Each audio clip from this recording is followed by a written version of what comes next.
Good morning ಎಲ್ರಿಗೂ. ಇವತ್ತು K S notification ಆಗಿದೆ. ಸೊ ಕೆ ಎಸ್ ನೋಟಿಫಿಕೇಷನ್ ಅಂದರೆ ಏನು ಸರ್? ಏನಿದು ಎಲ್ಲ ಕಡೆ ಯೂಟ್ಯೂಬ್ ಚಾನಲ್ ಅಥವಾ ಎಲ್ಲ ಕಡೆ K S K S K S ಏನು ಸರ್ ದೊಡ್ಡದಾಗಿ ಹೇಳ್ತಿದ್ದಾರೆ? ಇಲ್ಲ, ನಿಮ್ಮ ಗ್ರಾಂಥಿಕ ರೂಪದಲ್ಲಿ ಅಲ್ಲ, ನಿಮ್ಮ ಆಡು ಭಾಷೆಯಲ್ಲಿ ಹಳ್ಳಿಯಲ್ಲಿ ಏನು ಕೆ ಎಸ್ ನೋಟಿಫಿಕೇಷನ್ನು, ಎಷ್ಟು ಪೋಸ್ಟು, ಏನು ಕ್ವಾಲಿಫಿಕೇಷನ್ನು, ಅದಾದ ನಂತರ ನಾವು ಬರಿಬೋದಾ ಸರ್? ಡಿಗ್ರಿ ಫೈನಲ್ ಇಯರ್ ಇದ್ದೇವೆ ಸರ್, ನಾವು ಹಳ್ಳಿಯಲ್ಲಿ ಓದಿದ್ದೇವೆ, ಬಿ ಕಾಮ್ ಆಗಿದೆ, ಬಿ ಎ ಆಗಿದೆ ಸರ್, ನಾವು ಬರಿಬೋದಾ ಸರ್? ನಿಮ್ಮೆಲ್ಲ ಪ್ರಶ್ನೆಗಳಿಗೆ ಆಮೇಲೆ ಸರ್ ಯಾಕೆ ಇಷ್ಟೊಂದು ಹೈಪು ಈ ಕೆ ಎಸ್ಗೆ, ಹಾಗೆ ಹೀಗೆ ಎಲ್ಲ ಸ್ವಲ್ಪ ನೋಡ್ಕೊಂಬರೋಣ. ಸೊ ಯಾರು ಹೊಸ್ದಾಗಿ ನೋಡ್ತಿದ್ದೀರಾ, ಕರೆಂಟ್ ಅಫೇರ್ಸು ಎಲ್ಲ ಎಕ್ಸಾಮ್ಸ್ಗೆ ಆಗಂಗೆ ಸ್ಪರ್ಧಾ ಜೊತೆ ಮ್ಯಾಗ್ಝಿನ್ ಕರೆಂಟ್ ಅಫೇರ್ಸ್ ಮಾಡಿದ್ದೀನಿ. ಸೊ ದಯವಿಟ್ಟು ಅದನ್ನು ನೋಡ್ಕೊಂಬನ್ನಿ. ಸೊ ದಟ್ ಹೊಸದೊಬ್ಬರು ಯಾರೇ ಈಗಿದ್ರು, that is more than enough for current affairs. So ಇವಾಗ ಕೆ ಎಸ್ ನೋಟಿಫಿಕೇಷನ್ ಏನಿಲ್ಲಪ್ಪ, ಈಗ ನಿಮ್ಮ ಊರಲ್ಲಿ ನೀವು ಡಿ ಸಿಗಳನ್ನು ಮತ್ತು ಎಸ್ ಪಿಗಳನ್ನು ನೋಡ್ತೀರಾ, ಆ ಎಕ್ಸಾಮ್ಸ್ಗಳಿಗೆ IAS exam UPSC Indian public service commission ನಡೆಸ್ತಾರೆ. ಅರ್ಥ ಆಯ್ತಾ? ಯಾರು? ಸೆಂಟ್ರಲ್ ಗೌರ್ಮೆಂಟ್ ನಡೆಸುತ್ತೆ. ಅದೇ ರೀತಿಯಾಗಿ ಕೆ ಎಸ್ಗೆ ಕರ್ನಾಟಕ ಅಡ್ಮಿನಿಸ್ಟ್ರೇಟಿವ್ ಸರ್ವಿಸ್, ಅಂದರೆ ಕರ್ನಾಟಕ ಆಡಳಿತಕ್ಕೆ ಏನು ಬೇಕಾಗುತ್ತಲ್ಲ ಆ ಅಧಿಕಾರಿಗಳನ್ನು ನೇಮಕ ಮಾಡೋದು. ಇನ್ನೂ ಆಡುಭಾಷೆಯಲ್ಲಿ ಹೇಳಬೇಕಂದ್ರೆ ಕರ್ನಾಟಕದಲ್ಲಿ ಹೈಯೆಸ್ಟ್ ನೌಕರಿ, ದೊಡ್ಡ ನೌಕರಿ ಅಂತ ನೀವೇನು ಊರಾಗ ಕರಿತೀರಲ್ಲ, ಆ ದೊಡ್ಡ ನೌಕರಿನೇ ಕೆ ಎಸ್. ಈಗ ನಿಮಗೆ ಕ್ಲಿಯರಾಗಿ ಅರ್ಥ ಆಯಿತು. ಸರ್ ಯಾವಾಗ ಕರೆದಿದ್ದಾರೆ ಸರ್? ಹೌದು ನೋಡಿ, ನಿನ್ನೆ ಕಾಲ್ಫರ್ಮು, ಅಂದರೆ ಜುಲೈ 31ಕ್ಕೆ ಕಾಲ್ಫರ್ಮ್ ಆಯಿತು. ಎಷ್ಟು ಪೋಸ್ಟ್ ಕರೆದಿದ್ದಾರೆ? ಸೊ ಟೋಟಲ್ ಆಗಿ 319 ಪೋಸ್ಟ್ ಕರೆದಿದ್ದಾರೆ ನೋಡಿ ಇಲ್ಲಿ. ಅದರಲ್ಲಿ ನಾನ್ HK 297 ಇದೆ, 22 ಬಂದುಬಿಟ್ಟು HK ಇದೆ. ಅರ್ಥ ಆಯ್ತಾ? ಸೊ ಇದರಲ್ಲಿ ಯಾವ್ಯಾವ ಥರ ಪೋಸ್ಟ್ ಇದ್ದಾವೆ ಸರ್ ನೋಡಿ. ಸಹಾಯಕ, ಇನ್ ಡೀಟೇಲ್ ನಾನು ಎಕ್ಸ್ಪ್ಲೇನ್ ಮಾಡ್ತೀನಿ. ಸಹಾಯಕ ಆಗ್ತಾರೆ ಅಂದರೆ ಅಸಿಸ್ಟೆಂಟ್ ಕಮಿಷನರ್. ಸೊ ಇವರುಗಳು ಏನು ಕೆ ಎಸ್ ಅಲ್ಲಿ ಗ್ರೂಪ್ ಎ ಪೋಸ್ಟ್ ಇದೆಲ್ಲ, ನೆಕ್ಸ್ಟ್ 8ರಿಂದ 10 ವರ್ಷಕ್ಕೆ ಹೋದರೆ IAS ಪ್ರಮೋಷನ್ ಆಗಿಬಿಡ್ತಾರೆ ಇವರು, ಆ ಗ್ರೇಡಿಗೆ ಹೋಗಿಬಿಡ್ತಾರೆ. ಲೈಕ್ ಎಕ್ಸಾಂಪಲ್ ಕನ್ನಡದಲ್ಲಿ ಹೇಳಬೇಕಂದ್ರೆ ಆಡುಭಾಷೆಯಲ್ಲಿ ಈ ಕೆ ಎಸ್ ಎಕ್ಸಾಮ್ ಕ್ಲಿಯರ್ ಮಾಡಿದರೆ ACP ಆಗ್ತೀರಾ. ACP ಇದೆಯಲ್ಲ, ಅದೇ 8-10 ವರ್ಷ ಸರ್ವಿಸ್ ಆದರೆ SP. ಆಮೇಲೆ ಅಸಿಸ್ಟೆಂಟ್ ಕಮಿಷನರು ಈ ಎಕ್ಸಾಮ್ ಕ್ಲಿಯರ್ ಮಾಡಿದರೆ ಅದೇ ರೀತಿಯಾದಂತಹ ನೆಕ್ಸ್ಟ್ 8-10 ವರ್ಷ ಸರ್ವಿಸ್ ಮಾಡಿದರೆ ಅವರು DC ಆಗ್ತಾರೆ. ಅರ್ಥ ಆಯ್ತಾ? ಸೊ ಎಕ್ಸಾಮ್ಸ್ ಬಂದುಬಿಟ್ಟು ಸಿಂಪಲಾಗಿ ಹೇಳ್ತೀನಿ, ಪ್ರಿಲಿಮ್ಸ್ ಅಂತ ಇರುತ್ತೆ, ಅಂದರೆ ಪೇಪರ್ 1 ಮತ್ತು ಪೇಪರ್ 2 ಅಂತ ಇರುತ್ತೆ. ಇನ್ ಡೀಟೇಲಾಗಿ ಹೇಳ್ತೀನಿ. ಸೊ ಆ ಪ್ರಿಲಿಮ್ಸಲ್ಲಿ ನೀವು ಎರಡೂ ಸೇರಿಸಿ, ಸಪ್ರೇಟ್ ಮಾರ್ಕ್ಸ್ ಅಲ್ಲ, ಮಿನಿಮಮ್ ಮಾರ್ಕ್ಸ್ ಇಲ್ಲ, UPSC ಥರ ಪೇಪರ್ 2 ಎರಡೂ ಸೇರಿಸಿ ಇಷ್ಟಂತ ಕಟಪ್ ನಿಲ್ಲುತ್ತೆ ಪ್ರತಿ ವರ್ಷ. ಆ ಕಟಪ್ ಕ್ಲಿಯರ್ ಮಾಡಿದರೆ ನಿಮಗೆ ಮೇನ್ಸ್ ಕ್ವಾಲಿಫೈ ಆಗ್ತೀರಾ. ಮೇನ್ಸಲ್ಲಿ ಟೋಟಲ್ 5 ಪತ್ರಿಕೆಗಳಿರುತ್ತೆ. SA paper 1, GS1, GS2, GS3, GS4 ಅಂತ.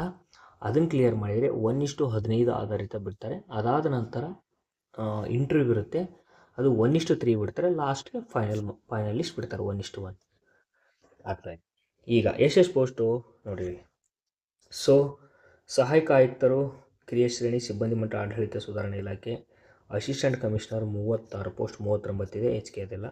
ಆಮೇಲೆ ವಾಣಿಜ್ಯ ತೆರಿಗೆ ಇಲಾಖೆ ಸಹಾಯಕರು 50 ಪೋಸ್ಟ್ ಇದೆ, HK ಇಲ್ಲ.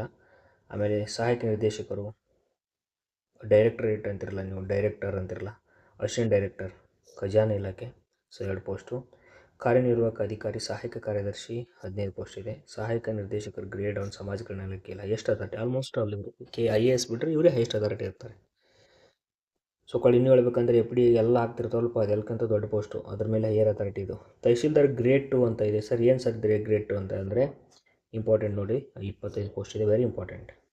ಸೊ ಏನು ಸರ್ ತಹಶೀಲ್ದಾರ್ ಗ್ರೇಡ್ 2 ಅಂದರೆ ಏನಿಲ್ಲ, ಇವರಿಗೆ ಒಂದು 5ರಿಂದ 7 ವರ್ಷ ಪ್ರಮೋಷನ್ ಮಾಡಿದರೆ ತಹಶೀಲ್ದಾರ್ ಪೋಸ್ಟ್ ಸಿಗುತ್ತೆ. ನೆಕ್ಸ್ಟ್ ಅದಾನಂತರ ಇನ್ಕಮ್ ಟ್ಯಾಕ್ಸ್ ಆಫೀಸರ್ ಅಂತ, ಇದು 74 ಪೋಸ್ಟ್ ಇದೆ, ಒಳ್ಳೆ ಚೆನ್ನಾಗಿ ಪೋಸ್ಟ್ ಇದೆ. ಬಟ್ ಇದು ಆಮೇಲೆ ಸಹಾಯಕ ಅಧೀಕ್ಷರು ಆಡಳಿತ ಕಾರ್ಯಗೃಹ ಪ್ರಿಸೆಂಟ್ ಡಿಪಾರ್ಟ್ಮೆಂಟ್ ಇರುತ್ತಲ್ಲ, ಅದರಲ್ಲಿ ಇವರು ACP DYSP.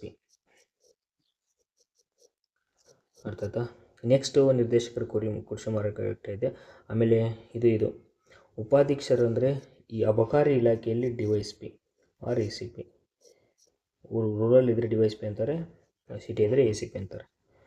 ಮುಖ್ಯ ಅಧಿಕಾರಿ ಇದೆ, ಖಜಾನಾಧಿಕಾರಿ ಇದೆ. ಸೊ ಟೋಟಲ್ ಇಷ್ಟು ಪೋಸ್ಟ್ ಇದೆ, 319 ಪೋಸ್ಟ್ ಇದೆ. ಸೊ ಯಾರ್ಯಾರು ಸರ್ ನಾನು ಚೆನ್ನಾಗಿ ಓದಿಲ್ಲ ಅಪ್ಲೈ ಮಾಡ್ಬೋದಾ ಸರ್? ಅಪ್ಲೈ ಮಾಡಿ, ಎಕ್ಸಾಮ್ಸ್ ಇನ್ನು 3 ತಿಂಗಳು ಟೈಮ್ ಇದೆ, 105 ದಿವಸ ಟೈಮ್ ಇದೆ, ಕೂತ್ಕೊಂಡು ಓದಿದರೆ ಆಗುತ್ತೆ. ಆಮೇಲೆ ವೆರಿ ಇಂಪಾರ್ಟೆಂಟ್, ಅರ್ಜಿ ಸಲ್ಲಿಸುವ ನಿಗದಿಪಡಿಸುವ ಇವತ್ತಿಂದ 9 ಕ್ಲಾಸ್ ಮಾಡ್ತೇನೆ, ಇವತ್ತೇ ನೀವು ಅರ್ಜಿ ಸಲ್ಲಿಸ್ಬೋದು. ಕೊನೆಯ ದಿನಾಂಕ ಇವತ್ತು 31. ಇವಾಗಲಿಂದ ಸ್ಟಾರ್ಟ್ ಮಾಡಿಬಿಡಿ. ಸೊ ಏನಾದರೂ ಡಾಕ್ಯುಮೆಂಟ್ಸ್ ಅಪ್ಲಿಕೇಶನ್ ಹಾಕೋದ್ರಿಂದ ಏನಾದರೂ ಡಾಕ್ಯುಮೆಂಟ್ಸ್ ನಿಮ್ದು ಏನಾದರೂ ಎಕ್ಸ್ಪೈರ್ ಆಗಿತ್ತು ಅಂದರೆ ಸೊ ದಟ್ ಮಾಡಿಸಿ ಒಂದು ಯಾವುದೇ ಡಾಕ್ಯುಮೆಂಟ್ಸ್ ಬರೋಕ್ಕೆ ಮಿನಿಮಮ್ 7 ಡೇಸ್ ಬೇಕಾಗುತ್ತೆ. 7 to 15 ಡೇಸ್ ಮಾಡಿಸಿ ಮತ್ತೆ ಹಾಕ್ಬೋದು. ಅದಕ್ಕೋಸ್ಕರ ಇವತ್ತೇ ಅಪ್ಲಿಕೇಶನ್ ಇವತ್ತು ನಾಡಲ್ಲಿ 2-3 ದಿವಸ ಅಪ್ಲಿಕೇಶನ್ ಹಾಕಿ. ಲಾಸ್ಟ್ ಡೇಟ್ ತಲೆ ಕೆಡಿಸ್ಕೊಳ್ಳೋಕೆ ಹೋಗ್ಬೇಡಿ. ಎಕ್ಸಾಮ್ಸ್ ಬಂದುಬಿಟ್ಟು 15/11/2025 ಅಂದರೆ ಅಕ್ಟೋಬರ್ ತಿಂಗಳಲ್ಲಿದೆ. ಸೊ ದಟ್ ಇವತ್ತಿಗೆ 101 ದಿವಸ ಅಂದರೆ 100 ದಿವಸ ಹಿಡ್ಕೊಂಬಿಡಿ. 100 ಡೇಸ್ ಇದೆ.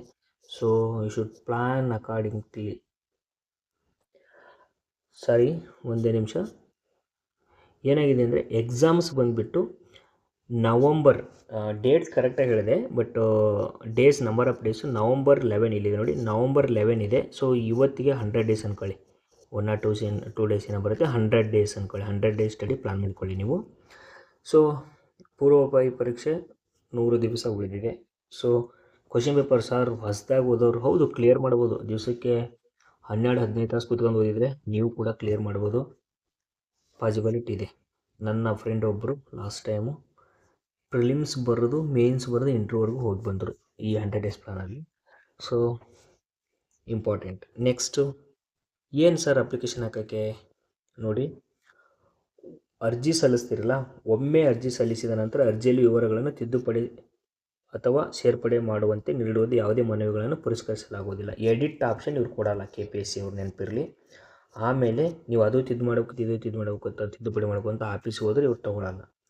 ನೆಕ್ಸ್ಟು ಅರ್ಜಿ ಸಲ್ಲಿಸುವ ಸಮಯದಲ್ಲಿ ಮೀಸಲಾತಿ ಕೋರದೆ ತದನಂತರದ ಮೀಸಲಾತಿಯನ್ನು ಪರಿಗಣಿಸುವಂತೆ ಕೋರಿ ಸಲ್ಲಿಸುವ ಮನವಿ ದಾಖಲೆಗಳನ್ನು ಪರಿಗಣಿಸುವುದಿಲ್ಲ. ಎಕ್ಸಾಂಪಲ್ಸ್ ಏನು ಮಾಡ್ತೀರ ಅಂದರೆ, ನಿಮ್ಮದು ಮೀಸಲಾತಿ ಇರುತ್ತೆ, ಸುಮ್ಮನೆ ಹಾಕಿಬಿಟ್ಟಿರ್ತೀರ ಅವಾಗ, ಬಟ್ ಆಮೇಲೆ ಸರ್ಟಿಫಿಕೇಟ್ ರೆಡಿ ಮಾಡಿಸ್ತೀರ, ಅವು ಇನ್ವ್ಯಾಲಿಡ್. ಅರ್ಥ ಆಗ್ತಿದೆಯಾ? ಆಮೇಲೆ ಬಿಫೋರ್ ಏನು ಅಪ್ಲಿಕೇಶನ್ ಹಾಕ್ತಿರ್ತೀರಲ್ಲ, ಏನು ಹಾಕಿರ್ತೀರ ಅದೇ ಮೀಸಲಾತಿ ಪಕ್ಕ. KPSC ಅವ್ರು ಮಾತ್ರ ಯಾವುದೇ ಕಾರಣಕ್ಕೂ ತೊಗೊಳ್ಳಲ್ಲ ಅವರು.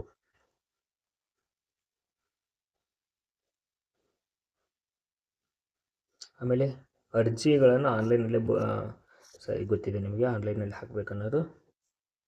ಈ ವೆಬ್ಸೈಟ್ ಇದೆಯಲ್ಲ ಅಲ್ಲೇ ಹಾಕಬೇಕು. ಆಮೇಲೆ ಒಂದು ಯೂಸರ್ ID, ಪಾಸ್ವರ್ಡ್ ಕೊಡ್ತಾರೆ, ಅದು ವೆರಿ ಇಂಪಾರ್ಟೆಂಟ್ ತೆಗೆದಿಟ್ಕೊಳ್ಳಿ. ಆಮೇಲೆ ನೀವು ಯಾವಾಗ ಅಪ್ಲಿಕೇಶನ್ ಹಾಕಿರ್ತೀರ ನಿಮ್ಮ ಪ್ರೊಫೈಲ್ ಇರ್ತೈತಿ, ಅದನ್ನು ಸ್ವಲ್ಪ ಅಪ್ಡೇಟ್ ಮಾಡಿ, ಪ್ರೊಫೈಲನ್ನು ಅಪ್ಡೇಟ್ ಮಾಡಿ ಹೊಸ ಅರ್ಜಿ ಹಾಕಿ. ನೆಕ್ಸ್ಟ್ ಇಲ್ಲಿ SSLC ಮಾರ್ಕ್ಸ್ ಕಾರ್ಡ್ ಏನಿದೆ ಅಂದರೆ 2003ಕ್ಕಿಂತ ಏನು ಬಿಫೋರ್ ಇದಿರಲ್ಲ, ನೀವು ಮ್ಯಾನ್ಯುವಲಾಗಿ ಎಂಟ್ರಿ ಮಾಡಿ. ನಿಮ್ಮ ಏನು ರಿಜಿಸ್ಟ್ರೇಷನ್ ನಂಬರ್ದ ಮ್ಯಾನ್ಯುವಲಾಗಿ ಎಂಟ್ರಿ ಮಾಡಿ. 2003ಇಂದ ನಾವೆಲ್ಲ ಇದ್ದೀವಲ್ಲ, ಇದೇನು ಜಸ್ಟ್ ರಿಜಿಸ್ಟ್ರೇಷನ್ ನಂಬರ್ ತಗೊಂಡ್ರೆ ಸಾಕು. ಅವರು ನಮ್ಮ ಪೇರೆಂಟ್ಸ್ ಹೆಸರು, ಡೇಟ್ ಆಫ್ ಬರ್ತ್ ಎಲ್ಲ ಅದೇ ತಗೊಳುತ್ತೆ. ಅದಾದ ನಂತರ SSLC ಆಮೇಲೆ ಇವ್ರು CBSE ಓದಿರ್ತೀರಲ್ಲಪ್ಪ ನೀವು, ಅವ್ರು ಏನು ಮಾಡಿದ್ರೆ 2004ರಿಂದ ಈ ಕಡೆ ಇರ್ತಾರೆ ಅಂದರೆ ಅದೇ ತಗೊಳುತ್ತೆ. ಬಿಫೋರ್ ಇದು ಮ್ಯಾನ್ಯುವಲ್ ಎಂಟ್ರಿ ಮಾಡಿ. PUC 2007 ಅದಕ್ಕಿಂತ ಮುಂಚೆ ಇದ್ದವರು ಮ್ಯಾನ್ಯುವಲ್ ಎಂಟ್ರಿ ಮಾಡಿರಿ. ಇಲ್ಲ ಅಂದರೆ ಈ ಕಡೆ ಬರೆದವ್ರು, ಈ ಕಡೆ 2007 ಈಚೆದೆ ಇದಿರಲ್ಲ, ನೀವೆಲ್ಲ ಅದನ್ನು ಅದೇ ರೀತಿ ತೊಗೊಳ್ತೀನಿ, ರಿಜಿಸ್ಟ್ರೇಷನ್ ನಂಬರ್ ಹಾಕಿದ್ರೆ ಸಾಕು. ಆಮೇಲೆ ಪಾಸ್ಪೋರ್ಟ್ ಸೈಜು ರೀಸೆಂಟ್ ಯಾವಾಗೋ ಒಬೇರಾಯನ್ ಕಾಲದ ಹಾಕಬೇಡಿ. ರೀಸೆಂಟಾಗಿ ಏನು ತೆಗ್ಸಿರ್ತಿರಲ್ಲ ಅದನ್ನ ಹಾಕಿ. ಅದು 200 KB ಮೊಬೈಲೆಲ್ಲ ಹಾಕೋರಿದ್ರೆ ರೀಸೈಜ್ ಮಾಡ್ಕೊಳ್ಳಿ. ನಿಮಗೆ ರೀಸೈಜ್ ಅಂತ ಹೊಡ್ರಿ ಬರುತ್ತೆ, ರೀಸೈಜ್ ಮಾಡ್ಕೊಳ್ಳಿ. ಒಂದು ಆ್ಯಪ್ ಇದೆ ನೋಡಿ, 70 KBಗೆ ಇರಬೇಕು ಸೈನು, ಅದಂತರ ಭಾವಿಸಿದ್ರೆ 200 ಇರಬೇಕು. ನೆಕ್ಸ್ಟು ಈ ಯಾವ್ಯಾವ ಪೋಸ್ಟ್ ಎಲ್ಲ ಕೇಳುತ್ತೆ ಇದನ್ನೆಲ್ಲ ಅಪ್ಲೈ ಮಾಡ್ತೀರಾ. ಆಮೇಲೆ ಫೀಸು ಒಳ್ಳೆ ಇನಿಷಿಯೇಟಿವ್ ಏನಂದರೆ KPSC ಯಾವಾಗಲೂ SC ST ಕ್ಯಾಟಗರಿ 1 ಮತ್ತು ದೈಹಿಕ ಅಂಗವಿಕಲ ಅಭ್ಯರ್ಥಿಗಳಿಗೆ ಶುಲ್ಕ ಪಾವತಿಸುವುದರಿಂದ ವಿನಾಯಿತಿ ನೀಡಲಾಗಿದೆ. ಗುಡ್. ಇದು ನೋಡಿ, ನಿಮಗೆ ಯಾರ್ಯಾರು ಇದ್ದೀರಾ SC ST ಕ್ಯಾಟಗರಿ, ನೀವು ಓದಿ ಬಿಡಿ, ಫಸ್ಟ್ ಅಪ್ಲಿಕೇಶನ್ ಹಾಕಿ, ಓದೋ ಇಂಟ್ರೆಸ್ಟ್ ಆಮೇಲೆ ಬರುತ್ತೆ. ಅದಾದ ನಂತರ ಎಲ್ಲೆಲ್ಲಿ ಪೇ ಮಾಡ್ಬೋದು? UPIನೇ ಯೂಸ್ ಮಾಡ್ತೀರಾ ಆಲ್ಮೋಸ್ಟ್ ಅಲ್ಲಿ, ನೀವು UPIನೇ ಯೂಸ್ ಮಾಡಿ. ನೆಕ್ಸ್ಟು ಅದು ಯಾವ ಥರ ಹಾಕೋದು ಅದೆಲ್ಲ ನೋಡ್ಕೊಳ್ಳಿ ಅಪ್ಲಿಕೇಶನ್ನು. ಆಮೇಲೆ ಇಂಪಾರ್ಟೆಂಟು, ಯಾವುದೇ ಕಾರಣಕ್ಕೂ ಏನು ಇಂಪಾರ್ಟೆಂಟ್ ಅಂದರೆ ಇದು ಅಮೌಂಟ್ ನೋಡಿ. ಸಾಮಾನ್ಯ ಅಭ್ಯರ್ಥಿಗಳಿಗೆ 600 ಇದೆ. ಪ್ರವರ್ಗ 2A 2B 3A 3B ಸೇರಿದ ಅಭ್ಯರ್ಥಿಗಳಿಗೆ 300 ರೂಪಾಯಿ ಇದೆ. ಮಾಜಿ ಸೈನಿಕರಿಗೆ 50 ರೂಪಾಯಿ ಇದೆ. ಪರಿಶಿಷ್ಟ ಜಾತಿ ಪರಿಶಿಷ್ಟ ಪಂಗಡ ಪ್ರವರ್ಗ ಶುಲ್ಕ, ಅವರಿಗೆ ಶುಲ್ಕ ಇಲ್ಲ. ಯಾರಿದ್ರೆ ನೀವು ಶುಲ್ಕ ಇಲ್ಲ, ಅದನ್ನು ಅಪ್ಲೈ ಮಾಡಿ ನೀವು. ಅದಾದ ನಂತರ ನೀವೆಲ್ಲ ಅಪ್ಲಿಕೇಶನ್ ಆಗಿದೆ, ಸಬ್ಮಿಟ್ ಆಗಿದೆ, ಸರ್ ನಡೆಯುತ್ತನೋ ಶುಲ್ಕವನ್ನು ಸಂದಾಯ ಮಾಡದಿದ್ದಲ್ಲಿ ಅಂತಹ ಅರ್ಜಿಗಳನ್ನು ತಿರಸ್ಕರಿಸಲಾಗುವುದು. ತಿರಸ್ಕಾರ ಮಾಡ್ತಾರೆ. ಆಮೇಲೆ ನೀವು ಎಷ್ಟೇ ದುಡ್ಡು ಕೊಟ್ಟರು ಇವರು ಅಕ್ಸೆಪ್ಟ್ ಮಾಡಲ್ಲ. ನೆನ್ಪಿಟ್ಕೊಳ್ರಿ, ದುಡ್ಡು ಕೊಡೋಕ್ಕೆ ಆಪ್ಷನೇ ಇಲ್ಲ ಅಲ್ಲಿ. ಸೊ 300 ರೂಪಾಯಿ, 600 ರೂಪಾಯಿ, 50 ರೂಪಾಯಿ ಪೇ ಮಾಡಿ. ಎರಡರಲ್ಲಿ ಒಂದು ಏನೇನು ನೀವು ಯಾಕೆ ಎಷ್ಟು ಸಂಬಂಧಪಡ್ತೀರೋ ಅಷ್ಟು ಪೇ ಮಾಡ್ಕೊಳ್ಳಿ. ಆಮೇಲೆ ಪ್ರಯತ್ನಗಳು ನೆನಪಿಟ್ಕೊಳ್ಳಿ, ನೀವು FD SD ಎಷ್ಟಾದರೂ ಬರ್ಕೊಳ್ಳಿ, ಪೊಲೀಸ್ ಕಾನ್ಸ್ಟೇಬಲು, PSI ESI ಎಲ್ಲ ಎಕ್ಸಾಮ್ಸ್ಗಳಿಗೂ ಲಿಮಿಟ್ ಇರುತ್ತೆ.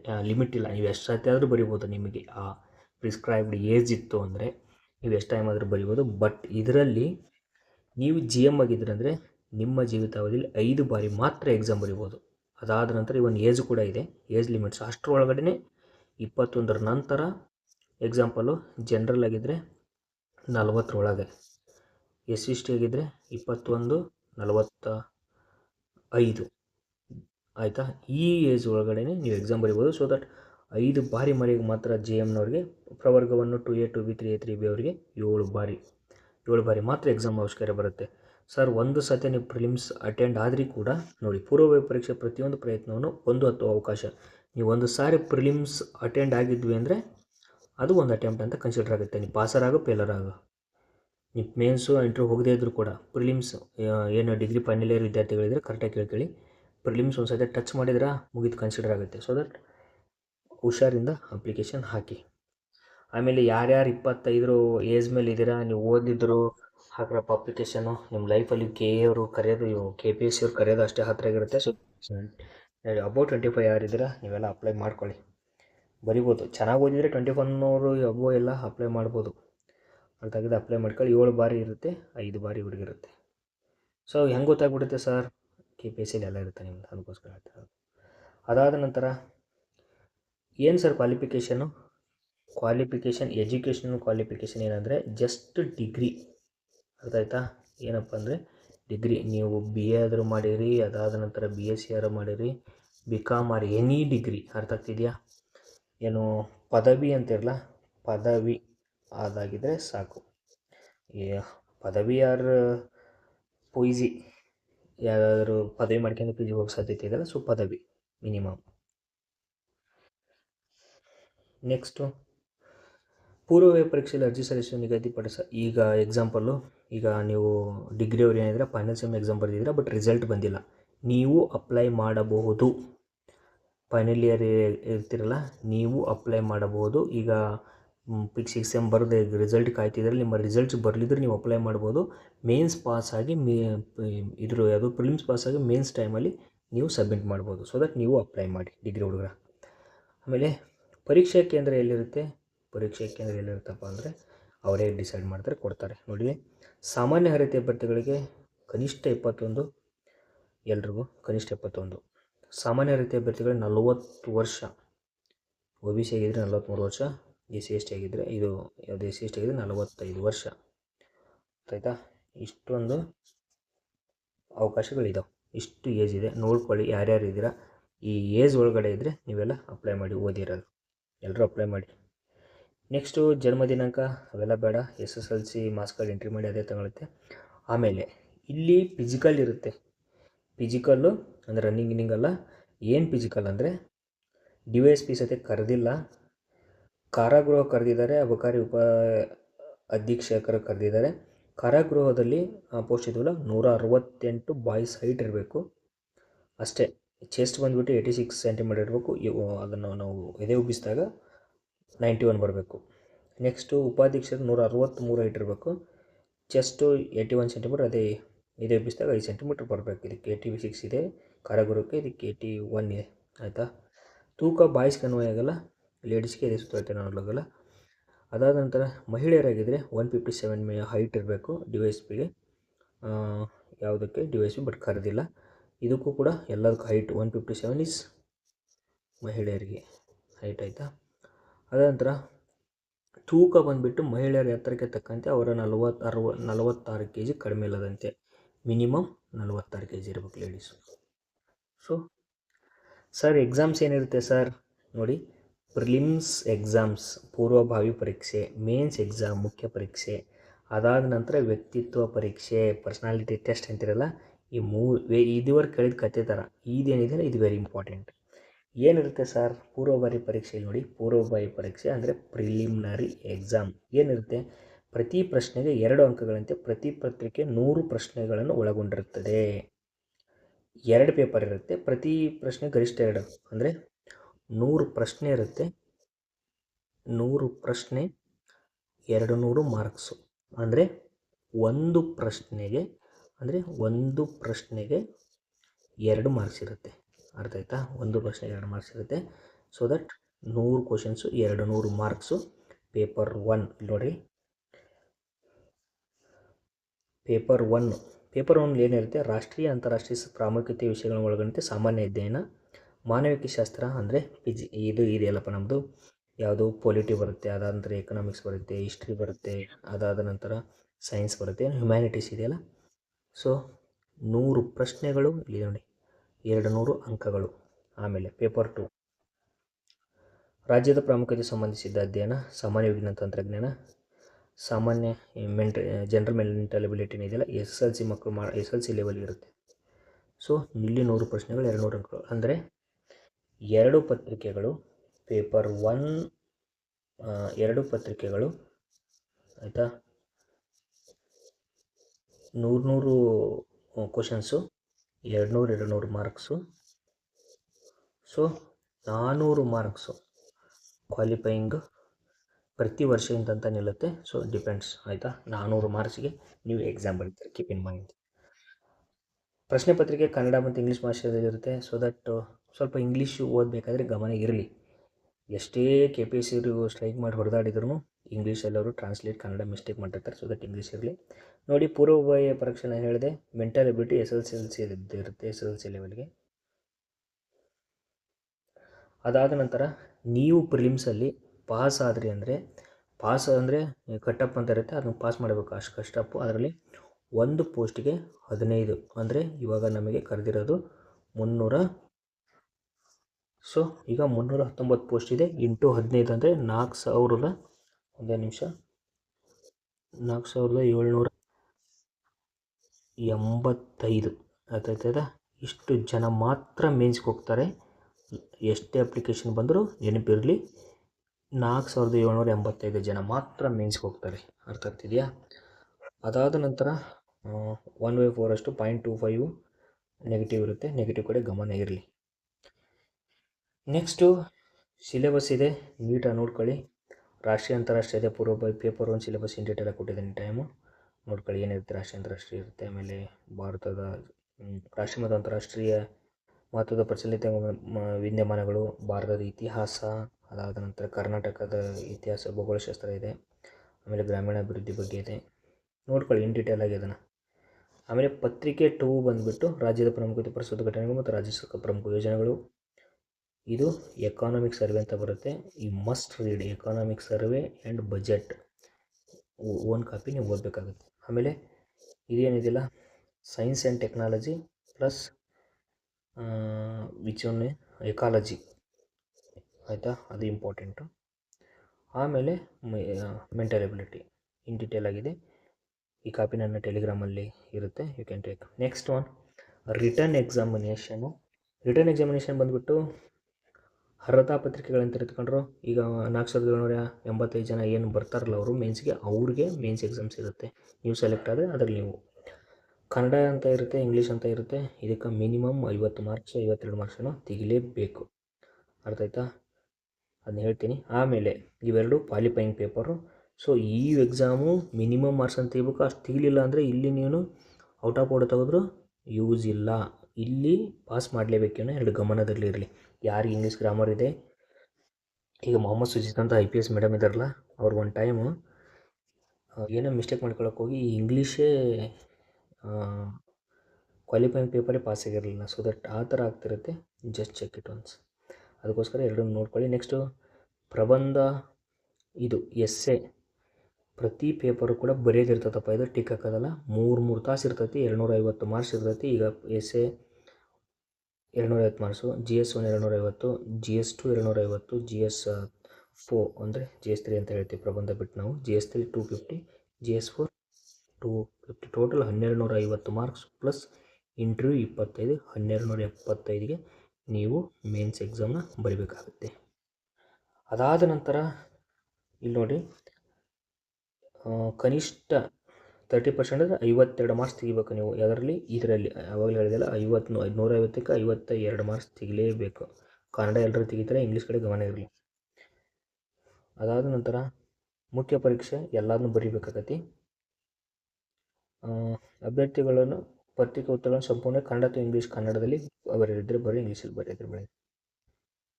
ಆಮೇಲೆ ಮುಖ್ಯ ಪರೀಕ್ಷೆಯಲ್ಲಿ ಕಡ್ಡಾಯ ಪತ್ರಿಕೆಗಳನ್ನು ಬಿಟ್ಟು ಉಳಿದವೆಲ್ಲವೂ ಪದವಿ ಮಟ್ಟದಲ್ಲಿ ಇರ್ತದೆ. ಆಮೇಲೆ ವ್ಯಕ್ತಿತ್ವ ಪರೀಕ್ಷೆ. ಇಷ್ಟೆಲ್ಲ ಆದಮೇಲೆ ನಿಮಗೆ 1:3 ಈ ಮೇನ್ಸ್ ಎಕ್ಸಾಮ್ ಕ್ಲಿಯರ್ ಮಾಡಿದರೆ ಮತ್ತೆ ಕರೀತಾರೆ, ಮತ್ತೆ ಪ್ರತಿಯೊಂದು ಅಪ್ಲಿಕೇಶನ್ ತುಂಬಬೇಕು. 1:3 4585 ಸೊ 1:3 957 ಜನ ಮಾತ್ರ ಇದಕ್ಕೆ ಹೋಗೋದು, ಇಂಟರ್ವ್ಯೂ ಖಾಲಿ ಹುದ್ದೆಗಳ ಸಂಖ್ಯೆ ಅನುಗುಣವಾಗಿ 1:3 ಅನುಪಾತದಲ್ಲಿ ಅಭ್ಯರ್ಥಿ ವ್ಯಕ್ತಿತ್ವ ಪರೀಕ್ಷೆ ಕಾರ್ಯವಾಗಿದ್ದು 900 ನೆನಪಿರಲಿ, 957 ಜನ ಮಾತ್ರ ಇಂಟರ್ವ್ಯೂ ಹೋಗೋದು, ನೆನಪಿರಲಿ. ಅರ್ಥ ಆಯ್ತಾ? ಆ 1:2 ಇಂಟರ್ವ್ಯೂ ಇರುತ್ತೆ. ಇಂಟರ್ವ್ಯೂ ಅವರು ಮುಗೀತು ಅಂದರೆ ಫೈನಲ್ ಆಗಿ 1:1 ಲಿಸ್ಟ್ ಬರುತ್ತೆ. 957 ಆ 57 ಜನ 1:3 ಡಿಸೈಡ್ ಮಾಡ್ತಾರೆ. ಆ 1:3 ಕರೆದು 25 ಮಾರ್ಚ್ಗೆ ನಿಮ್ಮ ಇಂಟರ್ವ್ಯೂ, ವ್ಯಕ್ತಿತ್ವ ಪರೀಕ್ಷೆ 25 ಮಾರ್ಚ್ಗೆ ಇಂಟರ್ವ್ಯೂ ಇರುತ್ತೆ. ಸೊ ದಟ್ ಮೇನ್ಸಲ್ಲಿ ಎಷ್ಟು ಮಾರ್ಕ್ಸ್ ತೆಗಿತೈತೆ. ಪ್ರಿಲಿಮ್ಸ್ ಏನೋ ನೆನಪಿರಲಿ, ಪ್ರಿಲಿಮ್ಸಲ್ಲಿ ನೀವು ಎಷ್ಟು ಔಟ್ ಆಫ್ ಔಟ್ ತೆಗೆದು ಕೌಂಟ್ ಆಗೋಲ್ಲ. Mains deciding, prelims will decide to enter mains, but mains will decide your rank and your post. So that mains ಬಗ್ಗೆ ಏನೇನು ಇವಾಗಲಿಂದನೇ ಪ್ರಾಕ್ಟೀಸ್ ಮಾಡಿ. 25 ಮಾರ್ಕ್ಸ್ ಇರ್ತೈತಿ, ಅದ್ರ ಬಗ್ಗೆ ಜಾಸ್ತಿ ತಲೆ ಕೆಡ್ಸೋಕೆ ಹೋಗ್ಬಿಡಿ. ಮೇನ್ಸ್ ಬಗ್ಗೆ ಕಾನ್ಸಂಟ್ರೇಷನ್ ಮಾಡಿ. 25 ಪ್ಲಸ್ ನಿಮ್ಮ mains marks is equal to final. ಅರ್ಥ ಆಯ್ತಾ? ನೆಕ್ಸ್ಟು ಮೀಸಲಾತಿ. ಆಮೇಲೆ ಯಾವ್ಯಾವ ಕನ್ನಡ ಮೀಡಿಯಮ್ ಹೆಂಗೆ ಮಾಡಬೇಕು, ಗ್ರಾಮೀಣ ಮಾಧ್ಯಮ ಹೆಂಗೆ ಮಾಡಿಸ್ಕೋಬೇಕು ಸರ್ 371 ಪ್ರತಿಯೊಂದು ನಾನು ಒಂದು ವಿಡಿಯೋದಲ್ಲಿ ಇದೇ ಚಾನಲಲ್ಲಿ GK ಹೌಸ್ ಕನ್ನಡ ಯೂಟ್ಯೂಬ್ ಚಾನಲಲ್ಲಿ ಮಾಡಿದ್ದೀನಿ, ಸ್ವಲ್ಪ ನೋಡ್ಕೊಳ್ಳಿ ಅದನ್ನು. ಅದಾಯ್ತಾ? ಅದಾದ ನಂತರ ಹುದ್ದೆ ನೋಡಿ, ಇಲ್ಲಿ ಒಟ್ಟು ಅಸಿಸ್ಟೆಂಟ್ ಕಮಿಷನರ್ 56 ಹುದ್ದೆಗಳಿದ್ದಾವೆ. ಅದರ ನಂತರ ಗ್ರಾಮೀಣದವ್ರು ಜಾಸ್ತಿ ರಿಸರ್ವೇಷನ್ ಇರುತ್ತೆ, ಇಲ್ಲಿ ನೋಡ್ಕೊಳ್ಳಿ. ಟೋಟಲ್ 36 ಪೋಸ್ಟ್ ಇದೆ ಅಸಿಸ್ಟೆಂಟ್ ಕಮಿಷನರು. ಅದಾದ ನಂತರ ವಾಣಿಜ್ಯ ಇಲಾಖೆಯಲ್ಲಿ ಇವು ಬಂದುಬಿಟ್ಟು 50 ಪೋಸ್ಟ್ ಇದೆ, HKದವ್ರಿಗೆ 2 ಇದೆ. ಅದಾದ ನಂತರ executive officer, assistant secretary, rural 13 ಇದೆ. ರೂರಲ್ ಡೆವಲಪ್ಮೆಂಟಲ್ಲಿ after IAS will be the boss. Executive HK.